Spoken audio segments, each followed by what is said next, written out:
दोस्तों, आप सभी के याद ही होगा जो बिडेन के राष्ट्रपति बनने से पहले जब अमेरिका के राष्ट्रपति डोनाल्ड ट्रंप हुआ करते थे, उस समय भारत और अमेरिका के डिफेंस रिलेशन लगातार मजबूत होते जा रहे थे, क्योंकि डोनाल्ड ट्रंप भारत को अपने एडवांस से एडवांस हथियार देने से भी बिल्कुल पीछे नहीं हट रहे थे। डोनाल्ड ट्रंप के कार्यकाल में ही हमने हमारी सेना के लिए अपाचे हेलीकॉप्टर की डील, चिनूक हेलीकॉप्टर की डील और MH-60R रोमियो हेलीकॉप्टर की डील को साइन किया था। और उस समय हमको ये देखने को मिलता था कि अमेरिका की तरफ से भारत को हथियार समय से पहले दिए जा रहे थे, लेकिन जब जो बिडेन ने अमेरिका के राष्ट्रपति पद की शपथ ली थी, जभी से ही भारत और अमेरिका के डिफेंस रिलेशन खराब होने शुरू हो गए थे। जो बिडेन के कार्यकाल में हमको भारत और अमेरिका के बीच कोई भी बड़ी डिफेंस डील साइन होते हुए नहीं दिखाई दी है। इवन जो बिडेन के कार्यकाल में जब हमने अमेरिका के साथ F404 इंजन की डील को साइन किया था, इस डील के तहत जो हमको इंजनों की डिलीवरी मिलनी थी,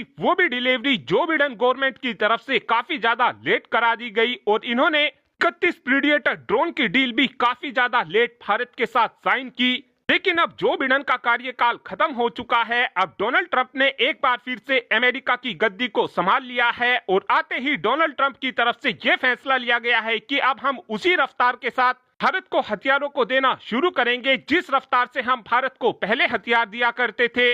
अब बताया यह जा रहा है कि डोनाल्ड ट्रंप जल्द से जल्द भारत के साथ F414 इंजन की डील को साइन करने वाले हैं और इस इंजन डील के तहत हमको F414 इंजन की 80% टेक्नोलॉजी मिलेगी और इन इंजनों को भारत के अंदर ही बनाया जाएगा। साथ में इस समय डोनाल्ड ट्रंप की तरफ से कोशिश ये की जा रही है कि भारत से कैसे भी कर MRF पे डील को ले लिया जाए और अब इस बात के भी चांसेस काफी ज्यादा बढ़ गए हैं कि अमेरिका की तरफ से अब भारत को अपना F-35 फाइटर जेट भी ऑफर किया जा सकता है, क्योंकि डोनाल्ड ट्रंप के कार्यकाल में ही डोनाल्ड ट्रंप ने दुनिया के नंबर 1 हथियार पहले भी भारत को दिए हैं, चाहे उसमें दुनिया का नंबर 1 ट्रांसपोर्ट हेलीकॉप्टर चिनूक हो, दुनिया का नंबर 1 अटैक हेलीकॉप्टर अपाचे हो, दुनिया का number 1 naval helicopter MH-60R Romeo हो। और अब हमको जल्द ही ये भी देखने को मिल सकता है कि दुनिया का नंबर 1 फाइटर जेट भी अमेरिका की तरफ से अब भारत को ऑफर कर दिया जाए। इस समय डोनाल्ड ट्रंप की तरफ से टारगेट ये रखा गया है कि भारत से $25 बिलियन की MRF डील को कैसे भी कर ले लिया जाए, चाहे उसके लिए अमेरिका को अपना F-35 फाइटर जेट ही क्यों ना देना पड़ जाए।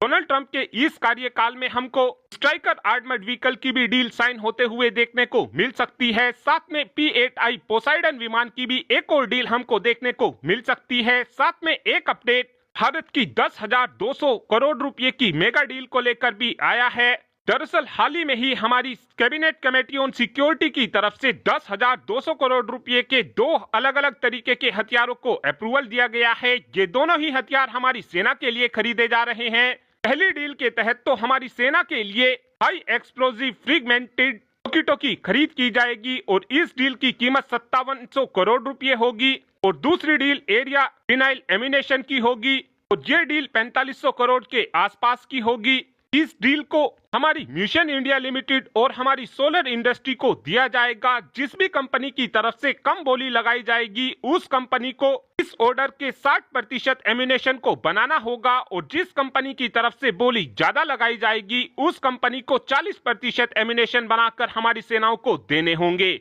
और अब आप ही कमेंट कर बता सकते हैं कि क्या हमको अमेरिका से F-35 फाइटर जेट लेना चाहिए, हाँ या फिर ना। इस बात का आंसर आप कमेंट बॉक्स में दे सकते हैं। Thanks for watching this video. Have a good day.